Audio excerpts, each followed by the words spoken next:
그래서 이제 너무 많이 올랐으니까 이제 떨어질 게 아니냐라고 생각을 하시는 분이 있지만 그렇죠. 지역이 어떤 사이클이 왜 그렇게 움직이는지를 분석만 하면 네. 충분히 앞으로 계속 상승하는 지역에만 투자를 할 수 있다라고 생각을 하기 때문에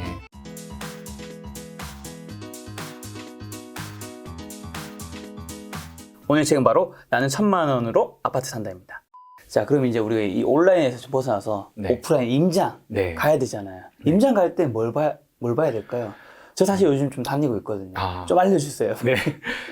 그 임장을 네. 가기 전에 제가 네. 꼭 말씀드리고 싶은 게 뭐냐면 구해줘 홈즈라는 프로그램이 있는데 네. 구해줘 홈즈 가면 내부 인테리어가 어떻게 되어 있는지 이게 뭐 음. 싱크대가 어떻게 되어 있는지 디귿자인지 이런 것들을 많이 보세요. 근데 사실 그거는 숲이 아니라 나무를 보는 거거든요. 그 나무보다도 더 나이테 같은 이파리나 나이테를 보는 수준인 거예요. 근데 처음에 초보 단계에서는 나무랑 나이테 이런 걸 볼 필요가 없어요. 네네. 숲을 봐야 되는데 많은 분들이 나무만 자꾸 보려고 하시는 것 같아요. 제가 생각했을 때는 섹션을 좀 초급, 중급, 고급으로 나눠서 네. 만약에 임장 초보라면 네.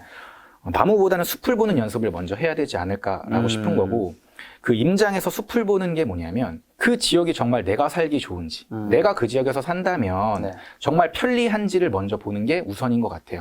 그래서 서울 수도권이라면 교통이 정말 잘 되어 있는지 네. 지하철역이 근처에 없다면 주변에 버스 정류장이 있는지 지하철역까지 가는 버스 노선이 있는지 네. 이거 우선적으로 보시면 좋겠고 내 집 근처에 많으면 좋은 것들 아까 6차 필터링에서 했던 것들 병원 약국 많고 공원 많고 마트 많고 그다음에 뭐 스타필드 같은 쇼핑몰 있으면 좋고 예쁜 카페 같은 거 있으면 좋고 이러면 좋잖아요. 네.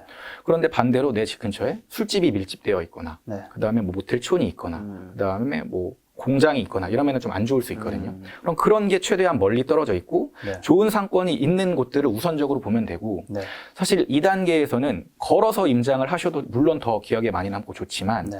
그냥 차를 타고 분위기 임장을 하는 것만으로도 충분히 그 지역의 분위기는 어떤지 알 수 있다. 네. 그렇게 여러 지역을 비교를 하다 보면 이 지역에 조금 더 살기 좋겠구나라는 느낌이 오는 게 초급 단계거든요. 중급 단계로 넘어가면 네. 이제 초급 단계에서는 나만 살기 좋으면 돼요. 근데 중급 단계에서는 뭐가 필요하냐면 남들도 살기 좋을까? 라는 관점에서 접근하는 게 필요하거든요. 네. 그런데 여기서 말하는 남들은 너무 광범위하니까 네네. 좀 범위를 제가 좁혀드리면 엄마들이 살기 좋을까?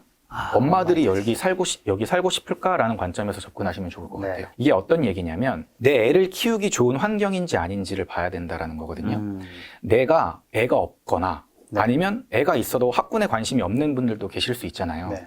그럼에도 불구하고 엄마들은 그런 환경을 별로 좋아하지 않아요. 내 애를 키우기 좋은 환경, 공부시키기 좋은 환경에 살고 싶어 해요. 그럼 그 관점에서 부동산을 임장하는 거예요. 그럼 그런 게 어떤 것들이 있냐면 주변에 학원가가 잘 형성이 되어 있는지, 선호하는 중학교가 있는지, 네. 그다음에 아파트가 초등학교를 품고 있는지, 네. 혹은 뭐 단지 내에 국공립 어린이집이 있는지 이런 것들이 중요하게 되는 거예요. 그리고 여기서 조금 더 나아가면 엄마들이 살기 좋은 환경은 예를 들어 유모차를 끌고 다니는데 방지턱이 많이 있다거나 아니면 학교 앞인데 뭐 단속 카메라 같은 게 없어요. 그러면 차들이 아무래도 카메라가 없으면 조금 더 빨리 달릴 수 있잖아요. 이런 것들을 보는 거예요. 엄마들이 아기들을 안심하고 키울 수 있는 환경인지를 엄마의 눈에서 보는 게 중급 단계인 것 같아요. 네. 그래서 다시 정리를 하면 초급 단계에서는 누구나 살기 좋은 동네, 나만 살기 좋으면 돼요. 그런데 조금 더 임장이 익숙해지면 네. 더 나아가서 엄마의 눈으로 여기가 정말 살기 좋은 지역인가, 애 키우기 좋은 지역인가를 보시는 게 중급. 그 다음에 고급 단계로 넘어갔을 때 네. 그때 저는 부동산을 들어가셨으면 좋겠어요. 왜냐면 그 전에 부동산을 들어가시면 소장님한테 휘둘리고 뭘 질문해야 될지 모르고 그냥 어색하게 이렇게 앉아서 커피 한잔하고 그냥 나오는 경우가 많거든요. 그런데 손품 먼저 팔고 초급, 중급을 끝내고 가면 내가 뭘 물어봐야 될지들이 리스트들이 쫙 나오는 거예요. 명확해지죠. 네. 예를 들어 여기에 단지에 어떤 사람들이 많이 살아요? 어디에 출퇴근을 많이 해요? 그다음에 여기는 뭐 단지 관리가 어떻게 돼 있는지, 그다음에 분리수거는 언제 하는지, 그리고 내부 자재는 좋은 걸 썼는지 이런 것들은 사실 소장님들이 제일 잘 아시니까 이거는 숲이 아니라 나무 단계거든요. 그러니까 숲을 다 보고 나서 그다음에 나무를 보셨으면 좋겠어요. 그래서 고급 단계에서는 내가 질문할 것들을 다 리스트업해서 네. 그걸 가지고 부동산 소장님이랑 가서 얘기를 하는 거죠. 요 초급, 중급, 고급 요 세 단계를 좀 알아야지 명확한 질문을 할 수 있고 명확한 네. 어떻게 보면 내게 맞는 동네를 좀 찾을 수 있는 거네요. 네.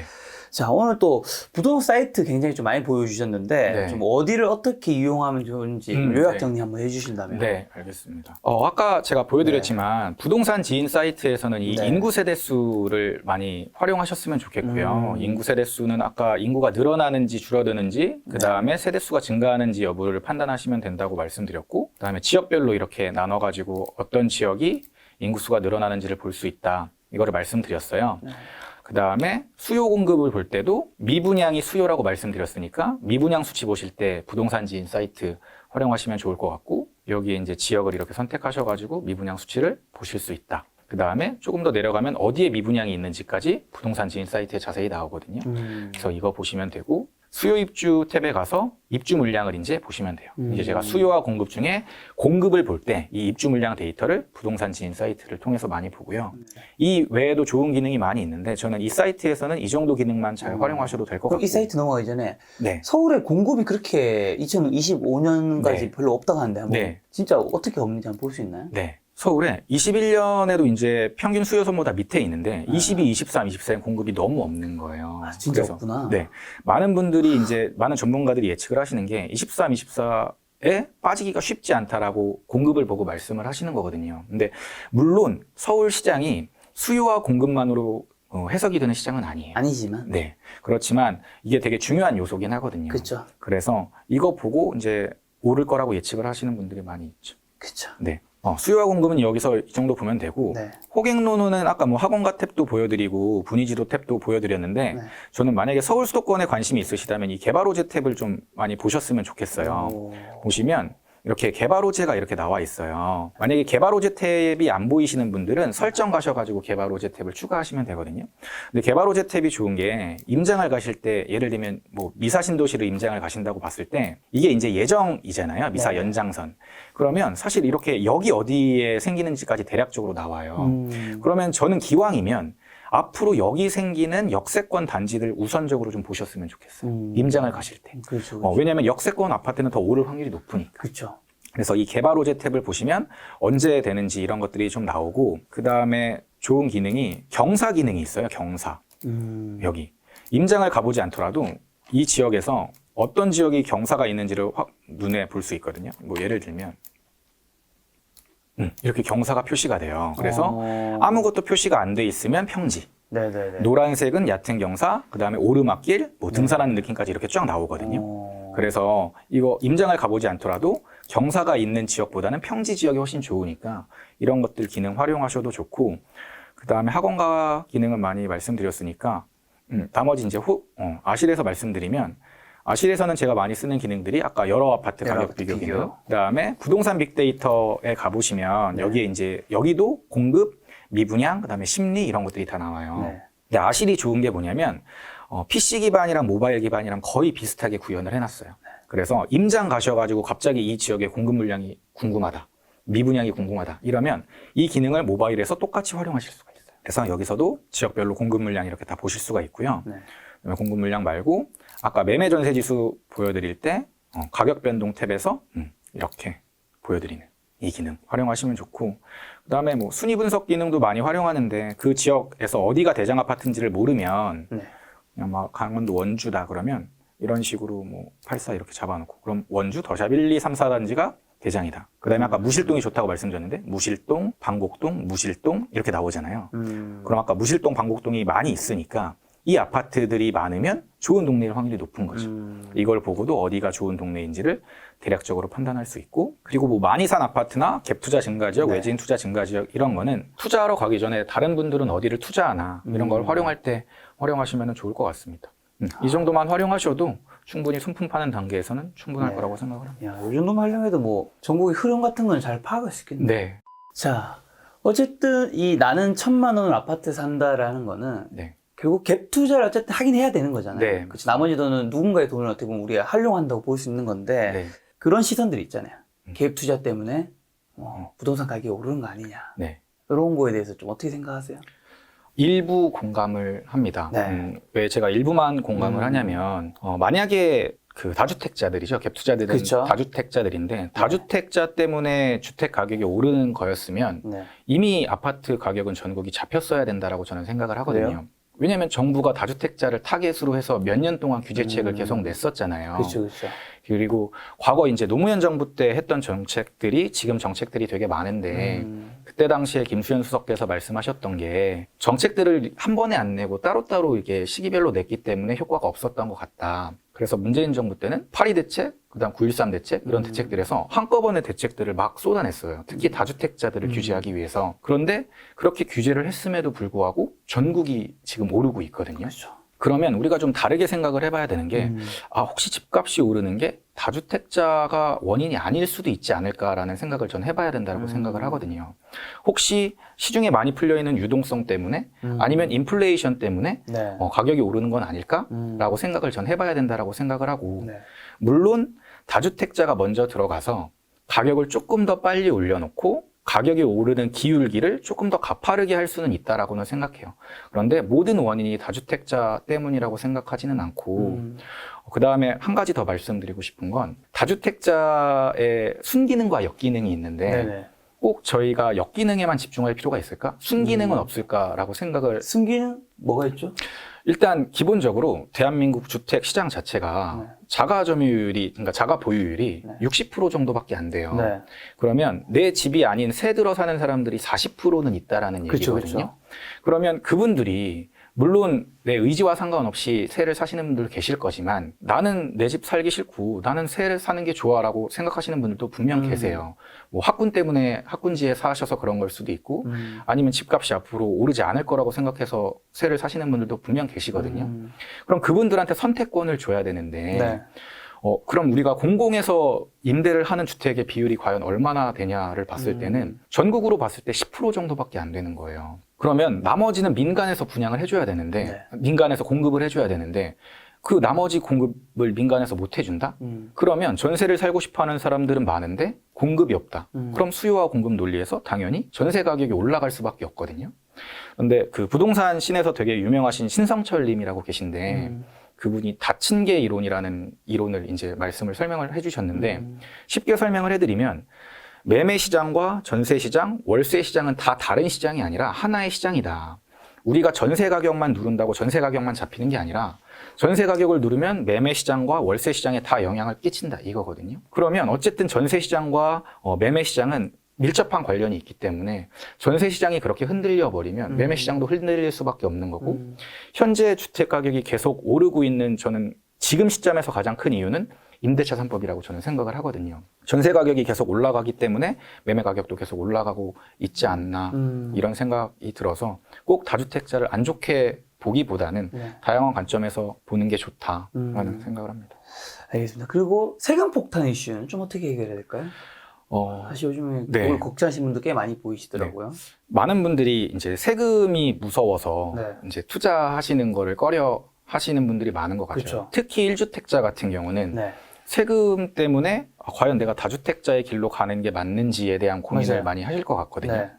그럼 아까도 제가 말씀을 드렸지만 1주택자 같은 경우는 선택을 세금 측면에서만 생각하면 갈아타기 하는 전략이 가장 좋아요. 그렇죠. 그런데 만약에 다주택자로 간다고 하더라도 세금이 생각보다 부담스럽지 않아요. 그러니까 일단 세금은 저희가 크게 세 가지로 볼 수가 있는데 첫 번째는 취득세. 취득세. 그렇죠. 그 다음에 내가 보유하면서 내야 되는 보유세가 이제 종부세도 포함되는 거거든요. 보유세, 종부세. 그 다음에 이제 마지막 양도할 때 내는 양도세. 이거예요.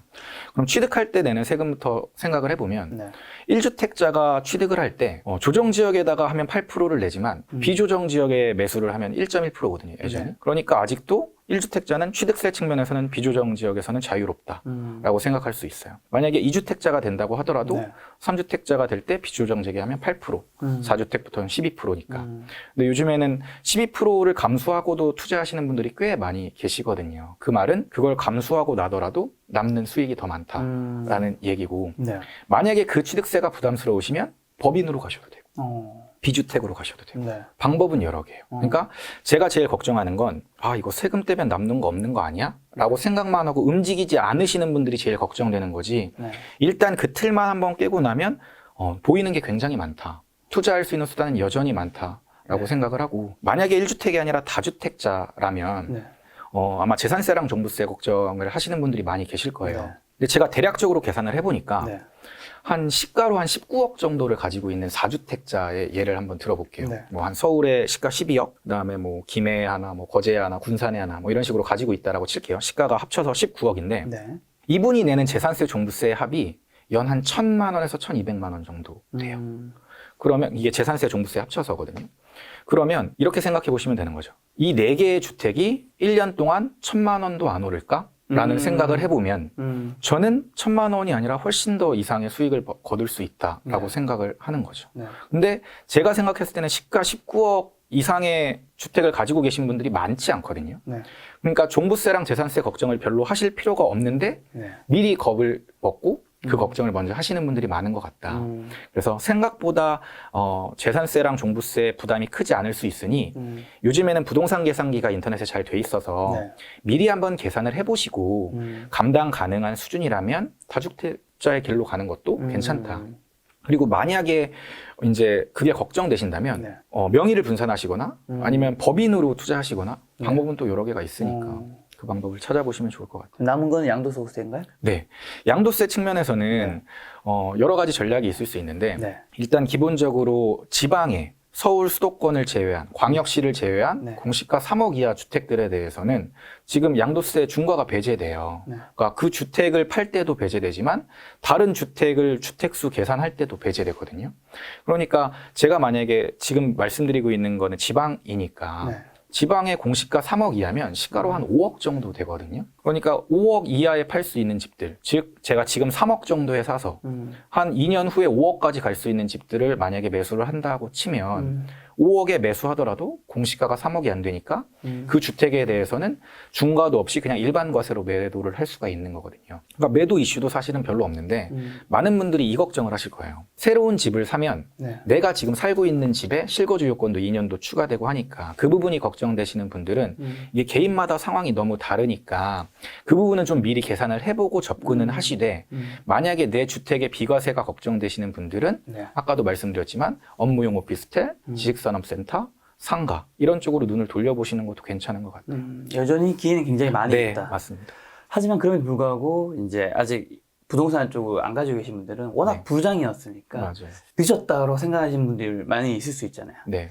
뭐 그런 분들한테 해주고 싶은 말이 있을까요? 근데 1년 전에도, 2년 전에도, 그리고 5년 전에도 그 얘기는 계속 있었던 것 같아요. 그렇죠. 너무 많이 올랐다. 맞아. 더 이상 부동산은 안 오를 거다. 맞아. 특히 지방은 더 이상 오르지 않을 거다라는 얘기는 너무 많이 들었어요. 그런데 지금 관심이 조금 있으신 분들은 아시겠지만 전국이 불장이고 네. 안 오른 지역이 없거든요. 불바다 같아요. 네, 너무 많이 불바다인데. 올라서. 네, 그래서 이제 너무 많이 올랐으니까 이제 떨어질 게 아니냐라고 네. 생각을 하시는 분이 있지만 그렇죠. 제가 서두에도 말씀드렸다시피 지방이라고 다 같은 지방이 아니라 사이클이 다 다르게 움직인다. 그거는 지역이 어떤 사이클이 왜 그렇게 움직이는지를 분석만 하면 네.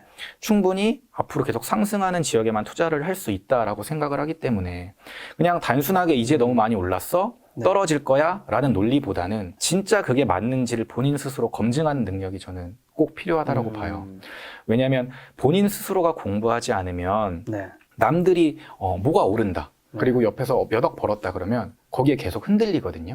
그리고 내 마음만 조바심이 생기고 조급해져요. 맞아. 그런데 내가 공부를 해서 내 확신이 들면 남들이 옆에서 아무리 많이 올랐다. 이제 끝물이다라고 해도 내가 확신을 가지고 투자를 할 수 있어요. 만약에 혹시 그게 틀리더라도 좋은 경험이 되거든요. 네. 그게 정말 내 인생을 다 바칠 정도의 금액이 아니라면, 내 인생을 다 녹이는 금액이 아니라면, 네. 저는 충분히 극복 가능한 그런 시련이라고 생각을 하고, 네. 물론 잃지 않는 투자를 해야죠. 공부를 열심히 해서. 근데 아예 시도하지 않는 것보다는 어떻게든 하나라도 실현을 하는 게 시도하는 게 낫다. 네, 좋다라고. 근데 그렇게 노력했는데 성과가 안 나온다고 생각하시는 분들도 있을 수 있잖아요. 네. 그런 분들한테는 무슨 말 해주고 싶으세요? 이게 꼭 부동산뿐만 아니라 뭐 투자 수단은 되게 여러 개가 있잖아요. 부동산도 있고 주식도 있고 코인도 있고. 그렇죠. 그런데 이제 나는 정말 열심히 노력을 하는데 왜 이렇게 성과가 안 나오는지 모르겠어 라고 하시는 분들도 분명 계실 거예요. 네. 근데 저는 조금 죄송스럽지만 이런 고민을 한번 해보셨으면 좋겠어요. 내가 진짜 한 노력이 진짜 노력이었는지 가짜 노력이었는지를 한번 본인 스스로가 판단해보는 시간이 필요하지 않을까라고 네. 생각을 하는 거예요. 네. 우리가 예전에 공부할 때를 생각해보면 네. 정말 열심히 공부했다라고 생각하는 사람도 있는데 네. 열심히 공부했다고 한 사람이 뭐 예를 들면 도서관에 가서 난 10시간을 공부하고 왔어. 그런데 가서 책상 정리하는데 30분, 그다음에 커피 마시는데 또 20분, 그다음에 나가서 수다 떠는데 10분. 이렇게 보내는 사람이 있는 반면 정말 10시간 내내 책상에 앉아가지고 정말 집중해서 공부하는 사람이 있잖아요. 그런데 두 사람 다 나 오늘 도서관에서 10시간 공부했어라고 얘기를 한다라는 거죠. 그래서 먼저 우선적으로 돼야 될 거는 본인 스스로한테 물어보는 거예요. 네. 내가 정말 진짜 노력을 했는지. 네. 그게 부동산 투자든 주식 투자든 공부든 취업이든 그걸 먼저 본인 스스로한테 물어보시고 만약에 그 대답에서 본인이 정말 남 부끄럽지 않게 누구든 인정할 수 있게 열심히 하셨다면 그거는 물이 100도가 되면 끓어오르는 것처럼 아직 끓어오르지 않은 99도일 수 있는 거니까 포기하지 말고 한 걸음을 더 나아가셨으면 좋겠어요. 네. 저는 그게 되게 중요한 것 같아요. 사실 이 노력이라는 게 내 주관적인 판단으로 하는 건데 네. 최대한 좀 객관적으로 네. 좀 분석했으면 좋겠다는 말씀이신 거 아니에요? 네. 그리고 저는 또 한 가지 더 말씀드리고 싶은 게 자꾸 내가 얼마나 노력하고 있는지를 네. 주변에 설명하지 않으셨으면 좋겠어요. 왜냐하면 그렇죠. 내가 하는 노력에 대해서는 결국에는 결과로 증명을 그쵸, 해내는 그쵸. 거거든요. 그쵸. 그래서 내가 얼마나 노력했고 몇 시간 공부했고 얼마나 부동산을 열심히 공부했고를 설명하는 게 아니라 네. 결국에는 결과로 보여주면 맞아요. 이 사람이 정말 열심히 공부했구나 노력했다라는 걸 주변에서 다 이해해 주니까 맞아요. 그 시간까지 방향만 제대로 됐다면 그 방향성을 제대로 잡고 노력하셨으면 좋겠어요. 그쵸. 사실 결과가 없이 내 노력을 설명하면 막 구구절절 설명을 맞아요. 하게 될 수밖에 없더라고요. 맞아요. 그 말 상대방도 납득도 잘 안 해주는데 어쨌든 내 결과가 있으면 맞아요. 그 과정을 굳이 안 말해줘도 맞아요. 열심히 했겠구나. 맞아요. 예를 들면 저 같은 경우는 이제 보통 유튜브 하니까 지금 구독자 이제 98만 넘고 네. 올린 영상이 한 1,400개 정도 되거든요. 그래서 네. 누가 내한테 물어보면 저 지금까지 올린 영상 한 1,400개 좀 됩니다라고 하면 그냥 뒤에 설명이 필요 없는 거예요. 맞아요. 네. 3년 동안 어떻게 1,400개 올렸지? 맞아요. 진짜. 하루에 1.3개 올리고 네, 네. 매일? 네. 그러니까. 뭐 그런 측면에서 노력이라는 걸 좀 어떻게 설명해야 되는지 좀 들은 것 같은데 네. 사실 저자님은 네. 이제 저희가 인터뷰 시작하기 전에 잠깐 티타임을 하면서 네. 저자님이 지금 직장 생활을 하고 계시잖아요. 네네, 맞아요. 그리고 어느 기업에 다니는지 저는 이제 들었는데 네. 그 회사도 뭐 사실 상장사고 네. 굉장히 좋은 회사인데 네. 왜 부동산 투자하셨어요? 한지는 그렇게 오래된 건 아니잖아요. 네, 저는 19년에 처음 투자를 시작했고요. 네. 일단 제가 부동산 투자를 하기 전에 네. 제가 어떤 모습으로 미래를 살고 싶은지에 대해서 먼저 깊게 고민을 했거든요. 네. 네, 저는 저 혼자만 행복한 게 아니라 일단 제 가족들, 제 주변 사람들이 다 행복했으면 좋겠다라는 생각이 들었고 행복해지려면 꼭 돈이 필수는 아니지만 돈이 있으면 더 행복해질 수는 있겠다라는 생각이 있죠. 들었어요. 있죠. 그래서 제가 아까 처음에도 말씀드렸지만 저는 선한 영향력을 드리는 건강하고 행복한 부자가 인생의 목표인데 그 인생의 목표를 달성하기 위해서는 내가 얼마의 돈이 필요할까? 근데 그 돈을 벌기 위해서 내가 직장 생활만 해서 이게 가능할까? 라는 질문을 먼저 했던 것 같아요. 직장이 나쁘지 않고 네. 그리고 오래 다닐 수 있고 그렇죠. 그리고 직장에서도 임원까지도 네. 갈 수 있을 거라고 생각을 했었었는데 그게 과연 그 삶이 행복할까라는 생각을 했던 것 같아요. 네. 그런데 답은 행복하지 않을 것 같다라는 생각을 했어요. 그래서 그러면 부동산이 좋을까? 주식이 좋을까? 이런 생각을 많이 했었고 그 과정에서 부동산을 공부하게 된 것 같아요. 좀 안타까운 거는 우리가 몇 년 전만 해도 사실 20대 때는 또 네. 취업이 굉장히 중요하잖아요. 네. 취업이 어떻게 인생의 전부인 것처럼 느껴지는 시기이기도 한데 네. 취업을 하고 났더니 어떻게 보면 팬데믹이 오고 하면서 오히려 자산 가치는 엄청 오르면서 직장 생활에 답이 없다라니. 맞아요. 그러니까 나는 20대 때 문을 제대로 한 군데 좋은 회사에 들어갔는데 네. 거기서 이제 갑자기 답이 없어. 그냥 거기서 이제 답이 없는 곳에서 문을 스스로 열고자 했던 분들은 살아남는 거고 그게 아닌 분들은 좀 힘든 상황에 좀 빠지고 있지 않을까. 그래서 제가 책에서도 그렇고 네. 공부를 좀 많이 했으면 좋겠다. 남의 말 듣고 하는 투자가 아니라 네. 저는 투자랑 투기를 이렇게 구분하거든요. 투자는 내가 스스로 공부해서 확신한 것에 대해서 자금을 투여하는 게 투자고 투기는 남의 말 듣고 확신 없이 한 것이 투기라고 저는 생각을 해요. 물론 네. 사전적 정의는 아니지만 그런데 많은 분들이 너무 공부하는 데 지쳐 있는 거예요. 왜냐하면 뭐 초등학교 6년, 그렇죠. 중고등학교 6년, 대학교 4년 그다음에 또 취업하면 끝이 아니라 취업 시험도 보고 그다음에 승진 시험도 보고 계속 공부하니까 내가 이것까지 공부를 해야 되나라고 생각하시는 분들이 많은 것 같아요. 그런데 생각해보면 정말 좋은 대학에 가서 네. 좋은 직장에 취업을 하고 네. 그리고 좋은 직장에 취업을 해서 팀장 자리에 가더라도 내 노후가 그렇게 밝지 않은 경우가 많거든요. 그쵸. 이게 되게 좋은 코스임에도 불구하고 맞아. 그냥 서울에 내 집 하나 갖고 내가 노후에 그냥 나 먹고 살 정도, 자식들한테 서로 안 벌릴 정도, 이 정도가 되면 성공한 삶이라고 보통 많이들 평가를 하잖아요. 근데 저는 이거보다는 조금 더 많은 돈이 있어야 행복할 거라고 생각을 해요. 그러려면 저는 딱 1년만 미쳐서 공부했으면 좋겠어요. 길게도 아니고 딱 1년만 미쳐서 공부하면 1년만 공부하고 그만하라는 건 아니거든요. 그러니까 1년만 미쳐서 공부하면 어떤 변화가 일어나냐면 성과가 나면 누가 옆에서 공부를 시키지 않아도 스스로 열심히 하죠. 네. 돈이 벌리고 하면 그게 재밌어서 옆에서 누가 안 시켜도 하는 단계까지만 갔으면 좋겠거든요. 그러면 본인 스스로 어떤 투자 분야든 그게 주식이든 부동산이든 코인이든 본인이 확신 가지고 재밌는 투자하면서 네. 평생 투자 생활할 수 있을 거라고 생각을 해서 그 단계까지만 가셨으면 좋겠다라는 그렇죠. 말씀. 작은 성취라도 뭐라도 하게 되면 그 성취가 나를 자동으로 이끌어주는 맞습니다. 원동력이 될 테니까. 맞습니다. 자, 김 작가 TV 처음 나오셨는데 네. 부동산 투자에 이제 관심 있는 분들에게 네. 마지막으로 하시고 싶은 말씀 있을까요? 저는 마지막으로 실천에 대해서 좀 말씀을 드리고 싶어요. 영상을 보거나 책을 읽으시거나 할 때 보통 좋은 문구를 보거나 아니면 좋은 영상을 보고 보통은 그래 좋다 그러고 끄덕끄덕이고 거기서 그냥 끄는 경우가 거의 대부분이거든요. 그런데 아무리 좋은 글과 아무리 좋은 영상을 봐도 내가 스스로 실천하지 않고 한 걸음 나아가지 않으면 변화는 없다라고 생각해요. 저도 책을 많이 읽지만 그냥 책을 단순히 읽었을 때와 책을 읽고 그 책에서 단 하나라도 내 것으로 만들어야지라고 생각하고 변화했을 때 가장 큰 변화가 있었다고 생각을 하거든요.